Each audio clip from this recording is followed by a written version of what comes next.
ചേട്ടൻ ഈ ഒറ്റമുറിയിലാണോ താമസിക്കുന്നത്? ഇത് ഈ കോളനിയിലെ ഒരു വീട് മാത്രമാണ്. IP ബിനുവും മേരിയ പുഷ്പയൊന്നും ഇവിടെ എത്തി നോക്കിയില്ലേ അച്ഛാ?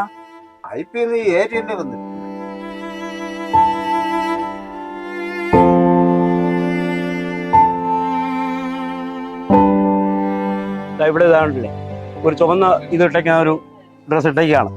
അവർക്ക് പോലും അവളുടെ അവസ്ഥ ഇതാണ്. കുടുംബത്തിന് നേരെ ജീവിക്കാനുള്ള സാഹചര്യം ഇല്ല, വെള്ളത്തിനുള്ള സമയമില്ല, ഒരു ടോയ്ലറ്റ് പ്രോപ്പർ ടോയ്ലറ്റിംഗ് പോലും ഇല്ല. അങ്ങനത്തെ ഒരു അവസ്ഥയാണ് ഇവിടെ കാണുന്നത്. ഇവിടെ ഇവരും കമ്മ്യൂണിസ്റ്റുകാരാണ്, അവരുടെ വീട് പൂശിയിട്ട് പോലുമില്ല. പാർട്ടിക്കാർ ഒറ്റ മനുഷ്യർ എന്റെ വീട്ടിൽ വന്നു പോകരുതെന്ന് പറഞ്ഞു. ഒറ്റ മനുഷ്യർ. പക്ഷെ പാർട്ടിക്കാർ ഇപ്പം വരില്ല. പിന്നെ ഇവരെ പോലുള്ളവർ വരും. അമ്മയാണ് ഹീറോ, മനസ്സിലായോ? പിണറായി സർക്കാരെ ഈ അമ്മയാണ് ഹീറോ കേട്ടോ. ഇവരുടെ വോട്ടിന് വിലയുണ്ട്.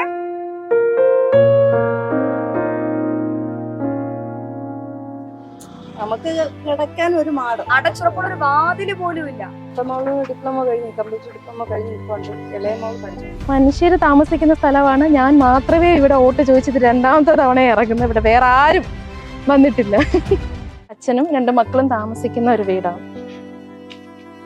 ഒരു ആനുകൂല്യവും കിട്ടാതെ ഇത്രയും വർഷമായിട്ട്. ഈ വീട് കാണുന്നത് തന്നെ ഇപ്പോഴാണ്. ഈ ഇലക്ഷന് ഞങ്ങൾ സ്ഥാനാർത്ഥിയായിട്ട് പര്യടനത്തിന് വരുമ്പോഴാണ് ഞങ്ങൾ ഈ വീട് കാണുന്നത്. ഈ വീടിന്റെ ദയനീയ അവസ്ഥ കണ്ട് ഞങ്ങൾക്ക് തന്നെ ബോധക്ഷയം ഒന്നില്ല എന്നേ ഉള്ളൂ. ആ ഒരു അവസ്ഥയിലാണ്. നിങ്ങൾക്ക് കണ്ടാൽ മനസ്സിലാവില്ലേ?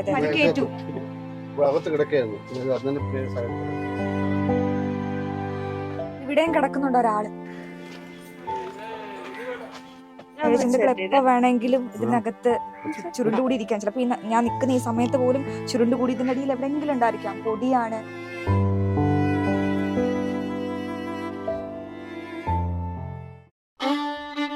കുന്നുകുഴി വാർഡ് മാറാത്തത് ഇനി മാറും. ഇത് നമ്മുടെ കാവ്യല്ലേ? കാവ്യ നിങ്ങൾക്കറിയാവോ? അതായത് നമ്മുടെ CPM നിന്ന് BJP-യിലേക്ക് ചേക്കേറി ഞൊടിയിടയിൽ NDAയുടെ സ്ഥാനാർത്ഥിയായ 29 വയസ്സുകാരി മിടുമിടുക്കി ഒന്നാന്തരം വക്കീലാണെന്നൊക്കെയാണ് കേട്ടത്. എന്തായാലും വോട്ട് ചെയ്യുന്നതിന് മുമ്പ് നമുക്ക് ഈ സ്ഥാനാർത്ഥികളെ ഒന്ന് പരിചയപ്പെടണം അല്ലേ? അപ്പോ നമുക്കിന്ന് കാവ്യയുടെ വിശേഷങ്ങളിലേക്ക് പോകാം. നമുക്ക് വോട്ടോട്ടത്തിലേക്ക് പോകാം. ചേട്ടാ, ഒരു കട്ടൻ ചായ, ചൂട് കുറച്ച് മതിയേ.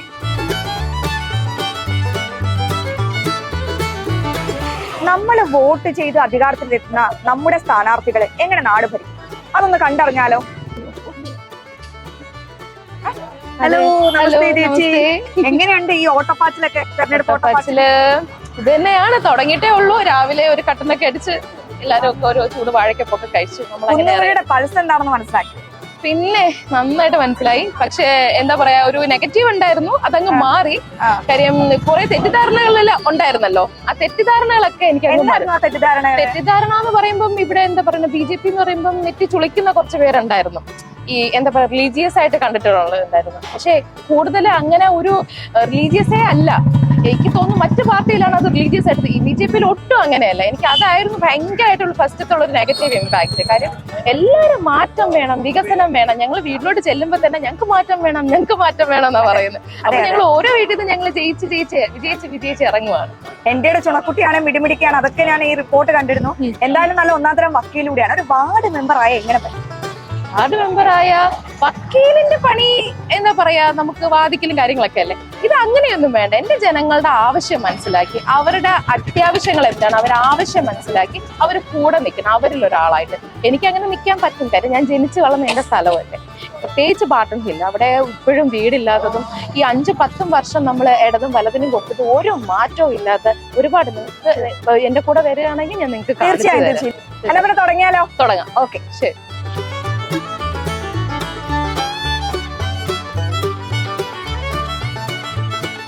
പ്രേക്ഷകരെ, പ്രിയപ്പെട്ട സർക്കാരെ, നമ്മൾ ഈ തദ്ദേശ തെരഞ്ഞെടുപ്പ് വാർത്തകളുടെ വിശേഷങ്ങളൊക്കെ നിങ്ങളിലേക്ക് എത്തിക്കുന്നുണ്ട്. പക്ഷേ അതിനിടയിലും ചില കണ്ണുകൾ നിറയുന്ന കാഴ്ചകളുണ്ട്. അതൊന്ന് നേരിട്ട് കാണണം. ഇത് എല്ലാവരും കാണണം.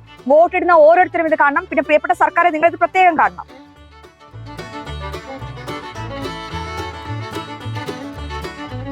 ഇതാണ് ഞാൻ പറഞ്ഞ അതിദാരിദ്ര്യ വിമുക്ത കേരളത്തിലെ ഒരു ഭാഗം.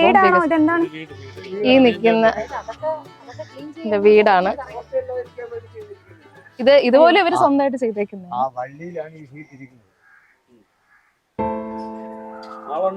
ചേട്ടൻ ഈ ഒറ്റമുറിയിലാണോ താമസിക്കുന്നത്? ഇത് ഇത് ഈ കോളനിയിലെ ഒരു വീട് മാത്രമാണ്. ഇവിടെ വൈദ്യുതി ഇല്ലേ കാവ്യ? ഇല്ല, ഇതെല്ലാം കട്ട് ചെയ്തു. എന്തുകൊണ്ട്? ഇവിടെ പാർട്ടി നോക്കിയാണോ വികസനം? അതെ അതെ അതെ.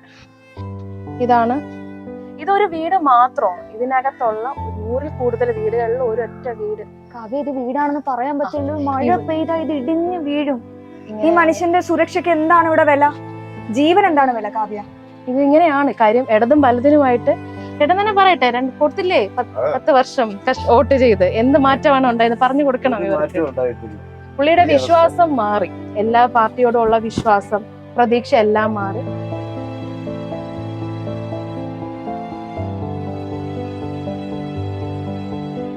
പുള്ളിയുടെ നല്ലൊരു കാലം അത്രയും ഈ വീട്ടിൽ പോയി. ഇനിയുള്ള നിമിഷമെങ്കിലും നല്ല രീതിയിൽ നല്ല മഴ പെയ്താ ചോരാത്ത ഇതുപോലുള്ള ഒരു പ്രശ്നവും ഇല്ലാതെ ഇത് വീടെന്ന് ഞാൻ പറയുന്നില്ല. പുള്ളി ഒരു കാട്ടിൽ ജീവിക്കും പോലെയാണ്. ഇതൊക്കെ കണ്ട് എങ്ങനെ ഇവിടുത്തെ 5-10 വർഷം 2 കൗൺസിലേഴ്സ് നടന്നു? അതെ, അതെനിക്ക് അറിയത്തില്ല. എനിക്ക് എന്താ ചെയ്യാൻ പറ്റുന്നത് കഴിഞ്ഞാൽ പുള്ളിക്ക് സമാധാനമായിട്ടൊരു ജീവിതം, ഒരു വീട്, അത് എനിക്ക് എന്റെ കേന്ദ്ര സർക്കാർ പദ്ധതി വഴി ഇനി നടപ്പിലാക്കാം. ഈ അച്ഛന് ഉറപ്പ് നൽകുകയാണ്? ഉറപ്പാണ്. IP ബിനുവും മേരി പുഷ്പയൊന്നും ഇവിടെ എത്തി നോക്കിയില്ലേ അച്ഛാ?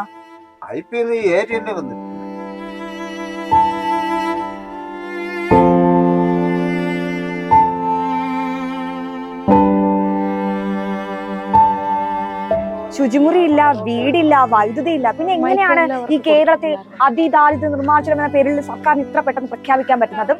ഈ പാവങ്ങളുടെ ഫണ്ട്, ഇതുപോലെയുള്ള പാവങ്ങൾക്ക് അവർക്ക് ലഭിക്കേണ്ട ആനുകൂല്യങ്ങൾ ലഭിക്കേണ്ട ആ ഫണ്ട് ഉപയോഗിച്ചാണ് ഈ പിണറായി സർക്കാർ ഇവിടെ വലിയ രീതിയിലൊരു ആഘോഷം നടത്തിയത്. നിങ്ങൾ മത്സരിച്ച് 5 വർഷം ഭരിച്ച അതേ വാർഡിലെ ഒരു അച്ഛനാണിത്. അവർക്ക് വോട്ട് കൊടുത്തു, അത് തന്നെയാണ് ഏറ്റവും വലിയ കാര്യം. ആ വോട്ട് വാങ്ങിച്ച് അവരിവിടെ ഈ പാവപ്പെട്ട മനുഷ്യന്റെ ഒരു വീട് കണ്ടില്ലേ, അതിനെ ഇത്രയും നാളായിട്ട് പോലും ഇവിടെയുള്ള മാറി വരുന്ന ഭരണകർത്താക്കൾ, അതുപോലെ ഈ പറഞ്ഞ സർക്കാരായാലും ശരി തന്നെ, കോർപ്പറേഷൻ ആയാലും ശരി തന്നെ, അവർക്ക് നല്ലൊരു വീട് കൊടുക്കാൻ പോലും കഴിയുന്നില്ല. അവർ ശുചിമുറി പോലും, അതെ, ശുചിമുറി പോലും ഇല്ല. മാത്രമല്ല കുടിവെള്ളം പോലും കൊടുത്തിട്ട് അവരാണ് കൊടുത്തതെന്ന് പറയുന്നു. ജൽ ജീവൻ മിഷന്റെ പദ്ധതിയാണെന്നാണ് ഞാൻ കേൾക്കുന്നത്. കേന്ദ്ര സർക്കാരിന്റെ.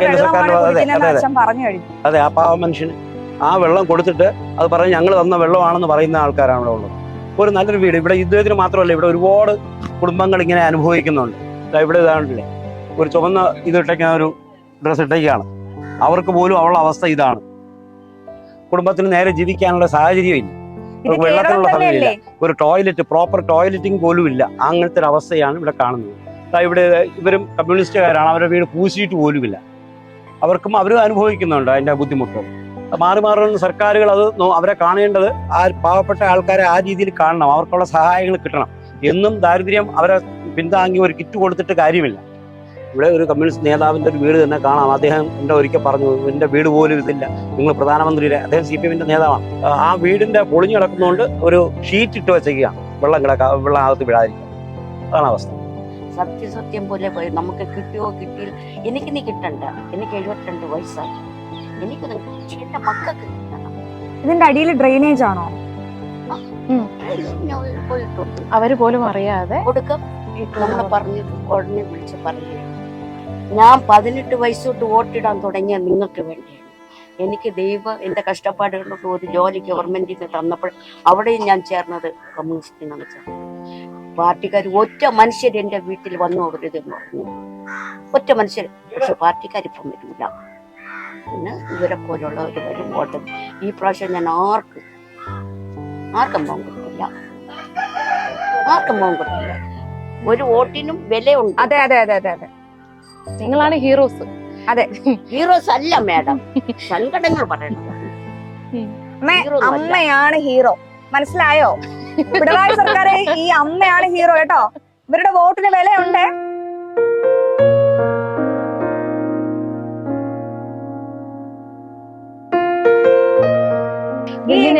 എങ്ങനെ ഡിസ്പോസ് ചെയ്യുന്ന ആൾക്കാർ ഈ പ്ലാസ്റ്റിക് ഒക്കെ ഇവിടെ കൊണ്ടങ്ങ് ഇടുവാണ് കാര്യം. അവർക്ക് പ്രോപ്പർ ആയിട്ടുള്ള അതിനുള്ള ഒരു ഇത് കിട്ടുന്നില്ല, അതുകൊണ്ട് അവരെങ്ങനെയൊക്കെ അവർ ചെയ്യുന്നത്. ഇഴജന്തുക്കളുടെ ശല്യം ഉണ്ടായിരിക്കുമല്ലോ. എല്ലാം ഉണ്ട്, നായ ശല്യം. ഈ അതെ വേസ്റ്റ് മാനേജ്മെന്റ് ഇങ്ങനെ കിടക്കുന്നോണ്ടാണല്ലോ ഈ നായ ശല്യം ഇത് വരുന്നത്. ഒരുപാട് പ്രശ്നങ്ങളുണ്ട്. ഓരോ വീട്ടിൽ ചെന്നാൽ നമുക്ക് മറുപടി കൊടുക്കാൻ പറ്റുന്നില്ല, ഒരു സൊല്യൂഷൻ കണ്ടെത്താൻ പറ്റുന്നില്ല. കാര്യം ഇത്രയും നാൾ ഇവരെന്താ ചെയ്തതെന്ന് എനിക്കറിയത്തില്ല. എന്റെ ചേട്ടാ, ഈ തലസ്ഥാനത്തിന് നടുക്ക് ഒരു ഓണം കേറാ മൂല, സിറ്റിയുടെ നടുക്ക്, എന്നാ പറയാനുള്ളത്? നിങ്ങളൊക്കെ ഇത്രയും വർഷമായിട്ട് ഇവിടെ തന്നെയാണോ താമസിക്കുന്നത്? ഞങ്ങള് 45 വർഷമായിട്ട് ഉം. ഈ കുറഞ്ഞ പ്രദേശത്ത് തന്നെയാണ് താമസിക്കുന്നത്. ഉം. ഇപ്പോഴുള്ള എന്തായാലും അവസ്ഥകൾ മാറി മാറി വരുന്ന സർക്കാരുകൾ അതിദയനീയമാണ് കാഴ്ചകള്. കാര്യം എനിക്ക് ശക്തമായിട്ട് ഇവിടെ വരണം. അത് കേന്ദ്ര സർക്കാരിൽ നിന്നുള്ള കാര്യങ്ങൾ ആരും അറിയുന്നില്ല. അതൊക്കെ ഇവിടെ നടപ്പിലാക്കണം. അതൊക്കെ എൻ്റെ ഒരു വലിയ ഇത് അത് വരുന്നത് എൻ്റെ ഒരു ഭാഗ്യമായിട്ട് തന്നെ എനിക്ക് കരുതുകയാണ്. ചേച്ചി ഇത് വഴിയാണോ അതോ കുഴിയാണോ ഇത് എന്താണിത്? രണ്ടും ഉണ്ട്. വഴി ഒരു കുഴിയായിരുന്നു. വഴിയാ ഇത് ജംഗ്ഷനിലോട്ട് ഇറങ്ങുന്ന വഴിയാണ്, ഞങ്ങൾ ഇറങ്ങുന്ന വഴിയാണ് ഇത്. അതാണ് ഇത്ര നിക്കരുത്, വീഴും, മാറി നിൽക്കുക. പെൺകുട്ടികളടക്കം താമസിക്കുന്ന ഒരു വീടാണ്. നോക്കണം അവരുടെ ഒരു പ്രൈവസി. പെൺകുട്ടികൾ മാത്രമേ ഉള്ളൂ? പെൺകുട്ടികൾ, സ്ത്രീകളുള്ള വീടാണ്. ഈശ്വര, അടച്ചുറപ്പുള്ള ഒരു വാതില് പോലും ഇല്ലല്ലോ. ഇല്ല. അവരെവിടെ ഉള്ളവരെ ആ 2 ആണുങ്ങളും മരിച്ചുപോയി. ഒരു അമ്മയും 2 പെൺകുട്ടികളും, 2 പെൺകുട്ടി അതിന്റെ അമ്മയും ഉണ്ട്. പഠിക്കുന്ന കുട്ടികളാണ്. അതാണ് അതൊക്കെ ഇതെല്ലാം കാണാൻ എത്ര വർഷങ്ങളോളം അവര് പല സഹായങ്ങൾ ആരും ചോദിച്ചിട്ട് ആരും ഒന്നും കൊടുത്തിട്ടില്ല. ആള് ഏരിയ ഉള്ളട. ചേച്ചി ഒറ്റയ്ക്കാണോ? മക്കൾ ഉറങ്ങുവാണോ? ഉറങ്ങിക്കോട്ടെ. എത്ര വർഷമായിട്ട് ഇവിടെ താമസിക്കുന്നു? 48 വർഷം വരെ. ഇതുവരെ ഒരു വീട് കിട്ടിയില്ല, എഴുതി കൊടുത്തില്ല. എല്ലാം ബുദ്ധിമുട്ട് തന്നെ. ഇതൊന്നും ആരും കാണുന്നില്ലേ ചേച്ചി? ആശങ്കയില്ലേ? 2 പെൺകുട്ടികളുമായിട്ട് നമ്മള് വാർത്തകൾ ദിനപ്രതി കേൾക്കുന്നതല്ലേ. വീടിനകത്ത് കയറാൻ തന്നെ ഒരു ബുദ്ധിമുട്ട് തോന്നുന്നു. കാരണം അത്രത്തോളം ദയനീയമായ കാഴ്ചകളാണ് ചേച്ചി. പിന്നെ എന്തെങ്കിലും ഒരു പരിഹാരം വേണ്ടേ ചേച്ചി? വേണം. എന്താണ് ചേച്ചിയുടെ ആവശ്യം? നമുക്ക് കിടക്കാൻ ഒരു മാട്, അടച്ചുറപ്പുള്ള ഒരു വാതില് പോലും ഇല്ല. ഡിപ്ലോമ കഴിഞ്ഞു, കമ്പ്യൂട്ടർ ഡിപ്ലോമ കഴിഞ്ഞ് ഇപ്പോൾ ഇളയ മോള് പഠിച്ചുകൊണ്ടിരിക്കുന്നു. അവള് ഡിഗ്രി സെക്കൻഡ്. ഹസ്ബൻഡ് മരിച്ചു. ഒരുപാട് നാളായോ? ചേട്ടൻ മരിച്ച് 4 വർഷമാവുന്നു. പെൻഷൻ ഉണ്ടോ? പെൻഷൻ. അത് മാത്രമാണല്ലേ ആശ്രയം? ശുചിമുറി അറ്റത്തിരിക്കുന്നത്. അച്ഛൻ മരിച്ച് 2 വർഷം. കുട്ടികളുടെ വിദ്യാഭ്യാസ ചെലവുകളൊക്കെ കടം വാങ്ങിച്ചു. ഇവരിറങ്ങിട്ട് നമുക്ക് ഇറങ്ങിയാലോ? ഇറങ്ങട്ടാ ചേട്ടാ, നോക്കി ഇറങ്ങണം. ആ വശത്തോട്ട് ചവിട്ടരുത്. കൃഷ്ണ, നീ ഹീൽസ് അല്ലേ ഇട്ടേക്കുന്നത്? ഈ അറ്റത്തോട്ട് ചവിട്ടിപ്പോ, ഈ അറ്റത്തോട്ട്. അതെ, സാഹസികമായ ഒരു ട്രിപ്പിന് വന്ന പോലെ ഉണ്ടല്ലോ. ഇതൊന്നുമല്ല, ഇത് ഞാൻ പറഞ്ഞില്ലേ, താമസിക്കുന്ന സ്ഥലമാണോ? തീർച്ചയായിട്ടും മനുഷ്യര് താമസിക്കുന്ന സ്ഥലമാണ്. ഞാൻ മാത്രമേ ഇവിടെ വോട്ട് ചോദിച്ചത് 2ാമത്തെ തവണ ഇറങ്ങുന്നത്. ഇവിടെ വേറെ ആരും വന്നിട്ടില്ല.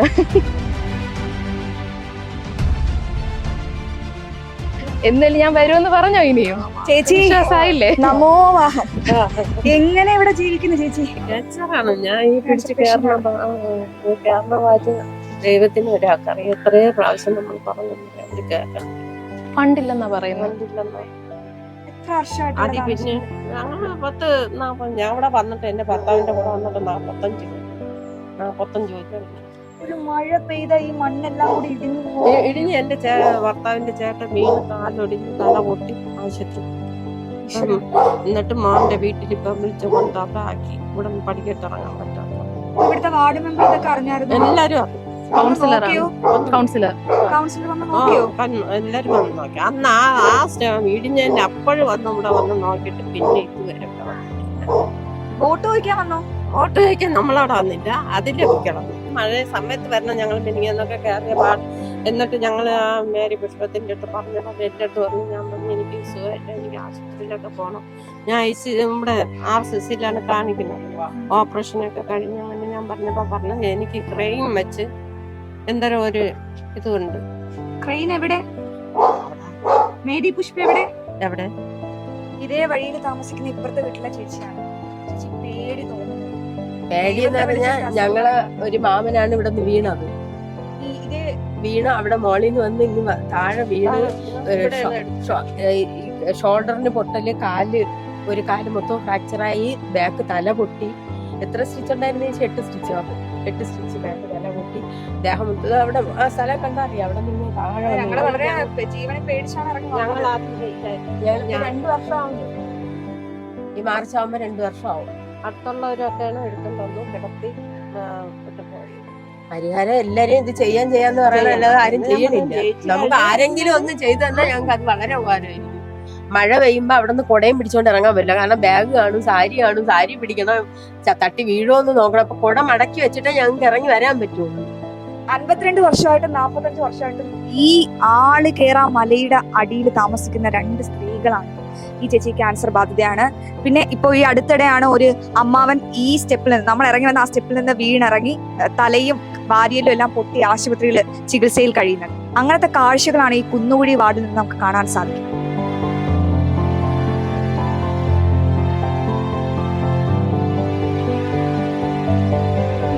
ഹാർട്ട് ഓഫ് ദ സിറ്റിയാണ് നിയമസഭ AKG centre. Disaster of the city എന്ന് പറയാം. അതെ, നിയമസഭ AKG സെന്റർ അടങ്ങുന്ന കുന്നുകുഴി വാർഡ്, എൻ്റെ ബാട്ടൺ ഹില്ല്. ഇത് ഒരു ഭാഗം മാത്രമാണ്. ഒരു മാസം ചിലപ്പോൾ നിങ്ങൾക്ക് എൻ്റെ പിറകെ നടക്കേണ്ടി വരും ഇതുപോലുള്ള കാഴ്ചകൾ. കാര്യം അങ്ങോട്ടെല്ലാം ഇത് തന്നെയാണ്. എന്റെ ചുണക്കുട്ടി മിടിമിടിക്ക് മാത്രമല്ല, ഒരു ഒന്നാം തരം വക്കീലാണെന്ന് ഞാൻ നേരത്തെ പറഞ്ഞു കഴിഞ്ഞു. ഒരു അസാധ്യ പാട്ടുകാരി കൂടിയാണ്. പാട്ട് കേട്ട് കഴിഞ്ഞിട്ട് പറയാം കേട്ടോ. അയ്യോ, ഒരു പാട്ട് പാടിക്കേ.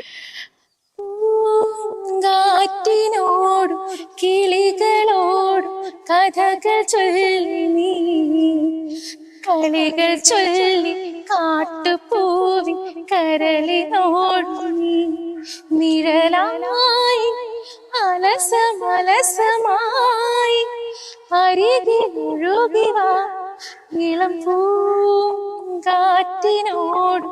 കിളികളോടും കഥകൾ ചൊല്ലി, കളികൾ ചൊല്ലി കാട്ടുപൂവി കരളിനോടും. അരേ വാ, സംഗതികളെല്ലാം കറക്റ്റ്. പാട്ട് പാടാനും മിടിക്കുകയാണല്ലേ. സ്കൂളിൽ ഒക്കെ ഉണ്ടായിരുന്ന സ്റ്റേറ്റ് ലെവൽ വരെ പോയിട്ടുണ്ട്. കലാതിലകായിരുന്നോ? കലാതിലകം 5 വയസ്സ് വരെ കലാതിലകമായിരുന്നു, ഡാൻസും ഒക്കെ സ്കൂളിൽ. ഇത് ഞാൻ കാണിക്കുന്ന വളരെ വിഷമത്തോടെയാണ് പറയുന്നത്. ഞങ്ങളുടെ ഒരു പ്രവർത്തകന്റെ വീടാണ്. വരണം. അച്ഛനും 2 മക്കളും താമസിക്കുന്ന ഒരു വീടാണ്. ഒരു ആനുകൂല്യവും കിട്ടാതെ ഇത്രയും വർഷമായിട്ട് താമസിക്കുന്ന. ആരും കാണുന്നില്ലേ? വിഷമിക്കേണ്ട. ഒരു RSS പ്രവർത്തകനായതുകൊണ്ടാണോ ഇത്തരത്തിലുള്ള നീതി നിഷേധം വീട് കിട്ടാൻ? തീർച്ചയായിട്ടും പാർട്ടി എന്റെ അടുത്ത് പറഞ്ഞു, ആരും സഹായിക്കുന്നില്ല, മക്കളെ കൊണ്ട് സഹായമില്ല, പയ്യന്മാരാണ്, ജോലിയില്ല, വിഷമാറ്റം. ഇവിടെ എങ്ങനെയാണ് ജീവിക്കുന്നത്? ഉള്ള സ്ഥലത്ത് കിടക്കുന്നുണ്ട്, അല്ലെങ്കിൽ റോട്ടിൽ പോയി കിടക്കേണ്ട അവസ്ഥയാണ്. ഭാര്യ മരിച്ചു മകനോ. എത്ര നാളായിട്ട് ഈ വീടെന്ന് ഞാൻ വിളിക്കുന്നില്ല. ഇല്ല, വീട് പോയി പഴക്കമുള്ള വീടായിരുന്നു. ഈ പെരുമഴയത്ത് തകർന്ന് വീണ. അവരെല്ലാം അറിയിച്ചു, കോർപ്പറേഷനൊക്കെ അറിയിച്ചു. എല്ലാം ഒന്ന് നോക്കിയിട്ടൊക്കെ പോയി. പിന്നെ പള്ളിയിലേക്ക് അറിയിച്ചു. എത്ര നാളായിട്ട് ഇവിടെ താമസിക്കുന്നു ഇങ്ങനെ?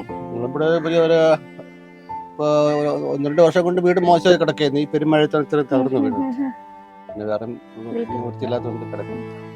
വീട്ടിലേക്കൊന്ന് കേറാം. ചേട്ടാ, എവിടെയാ കിടക്കുന്നേ?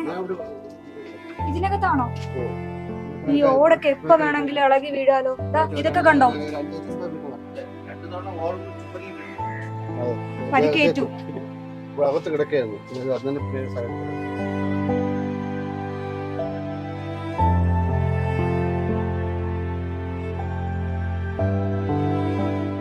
നമുക്ക് എല്ലാവരുമായിട്ട് സഹകരിക്കുന്ന ആളാണ്. അപ്പം ഇതിൽ നിന്ന് എന്തെങ്കിലും നമുക്ക് സർക്കാരോ അല്ലെങ്കിൽ മറ്റുള്ള സംഘടനകളോ മറ്റു ആരെങ്കിലും സഹായിച്ചിട്ട് വീട് ഇപ്പം എന്നെ കൊണ്ട് എൻ്റെ മക്കളെ കൊണ്ടേ പറ്റുന്നില്ല. ഇപ്പം ഈ വീട് ബാങ്കിൽ ലോൺ എടുത്ത് ജപ്തി ഭീഷണി നിൽക്കുകയാണ്. അപ്പം അതുകൊണ്ടാണ് വീണ്ടും പൈസ ലോൺ എടുക്കാൻ പറ്റാത്ത അവസ്ഥ.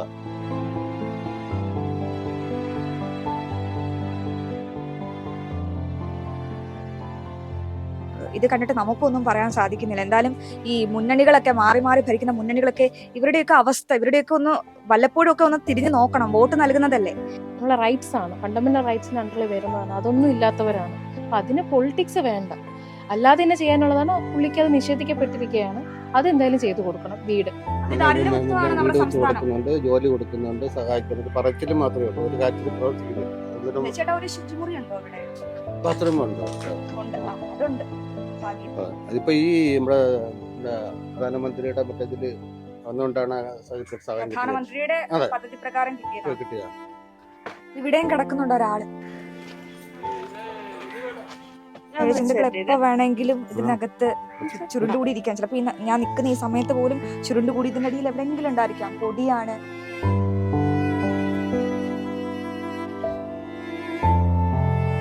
കഴിഞ്ഞ ഇലക്ഷൻ മുതലാണ് ഇവിടെ BJP ഒന്നോ രണ്ടോ പ്രവർത്തകർ മാത്രമേ ഇവിടെ നിലവിലുണ്ടായിരുന്നു. ആ പ്രവർത്തകരെ വെച്ചാണ് നമ്മൾ ഈ അവസ്ഥയിലേക്ക് എത്തിയത്. പിന്നെ BJPയുടെ സ്വാധീനം വർദ്ധിച്ചതുകൂടി ഞങ്ങൾക്ക് ഈ ബോട്ടണിൽ കോളനിയിൽ തന്നെ കയറാൻ കഴിഞ്ഞു. ഈ വീട് കാണുന്നത് തന്നെ ഇപ്പോഴാണ്. ഈ ഇലക്ഷന് ഞങ്ങൾ സ്ഥാനാർത്ഥിയായിട്ട് പര്യടനത്തിന് വരുമ്പോഴാണ് ഞങ്ങൾ ഈ വീട് കാണുന്നത്. ഈ വീടിന്റെ ദയനീയ അവസ്ഥ കണ്ട് ഞങ്ങൾക്ക് തന്നെ ബോധക്ഷയം വന്നില്ല എന്നേ ഉള്ളൂ. ആ ഒരു അവസ്ഥയിലാണ്. നിങ്ങൾക്ക് കണ്ടാൽ മനസ്സിലാവില്ലേ ഈ വീടിന്റെ അവസ്ഥ. ഇത് അതിദാരിദ്ര്യ മുക്ത കേരളമാണ്. കേരളത്തിലാണ് ഈ വീട് സ്ഥിതി ചെയ്യുന്നത്.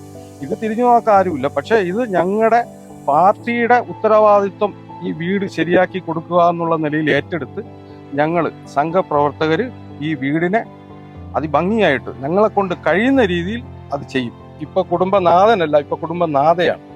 അവര് മരണപ്പെട്ട പിന്നെ ആ കുഞ്ഞുങ്ങളെ നോക്കാനോ ഒന്നിനും കഴിയാത്ത ഒരു അവസ്ഥ ഇവിടെ ഉണ്ട് നിലവിൽ. അപ്പൊ അതിനൊക്കെ ഒരു മാറ്റം വരണം. ഇനി BJP സർക്കാർ തിരുവനന്തപുരം കോർപ്പറേഷൻ ഭരിക്കും, അതിന് മാറ്റമില്ല. വന്നില്ലെങ്കിൽ പോലും ഞങ്ങളുടെ ഭാഗത്ത് നിന്ന് ഈ പ്രവർത്തനത്തിന് വേണ്ട സഹായ സഹകരണങ്ങൾ ഉണ്ടാവും. അത് ഞങ്ങൾ ഉറപ്പുവരും.